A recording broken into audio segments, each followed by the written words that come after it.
మా హీరో గారు నాని నితిన్ గారు,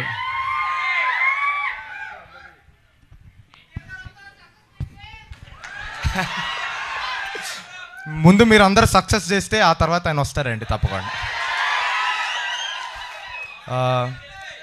ముందుగా మీ అందరికీ థ్యాంక్స్ అండి ఇక్కడికి వచ్చినందుకు. ఇప్పుడు ట్రైలర్ చూశారు కదండి, ఎలా అనిపించింది మీ అందరికీ? పాటలు ఎలా అనిపించాయి? కానీ మాకంత బాగా నచ్చలేదండి, ఎందుకంటే ఎప్పటికప్పుడు బురదలో పడేయడం మమ్మల్ని, చెట్ల పైకి ఎక్కియడం మమ్మల్ని, ఇవన్నీ చేశారు కాబట్టి కొంచెం కోపం ఉంది మా డైరెక్టర్ పైన. ఆ తర్వాత తీర్చుకుంటాను. అదే మీరందరు కలిసి చూసి ఆ కష్టానికి ఫలితం ఇవ్వాలని కోరుకుంటున్నాను.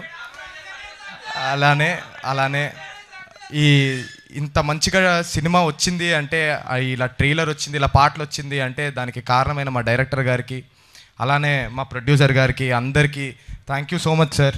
Thank you so much sir. మీ వల్లే ఈరోజు ఇంత మంచి రెస్పాన్స్ ఉంది, ట్రైలర్కి కావచ్చు, పాటలు కావచ్చు. Thank you sir. అలానే ఇప్పుడు నాతో పనిచేసిన కసిరెడ్డి గారికి, అలానే అంకిత్, వాళ్ళిద్దరూ లేకపోతే అసలు సినిమా లేదండి. నేను ఊరికే చెప్పట్లేదు, వాళ్ళిద్దరు చాలా కష్టపడ్డారు సినిమాకి. వాళ్ళిద్దరు చాలా పిల్లర్స్ లాంటిది ఈ సినిమాకి. Thank you so much. Thank you. మీరు ఎప్పటికీ నా క్లోజ్ ఫ్రెండ్సే, సినిమాలోనే కాదు బయట కూడా. Thank you. అలానే తెలుగు అమ్మాయి కాదు కానీ ఎరక్కొట్టేసిందండి సినిమాలో. తప్పకుండా వెళ్ళి చూడండి, గోదావరి పిల్లలాగానే ఉంటుంది సినిమాలో. చూడండి, ఎంజాయ్ చేయండి. మళ్ళీ సక్సెస్కి కలుద్దాం, అందరినీ కలుస్తాం, ఇరక్కొట్టేద్దాం. Thank you so much.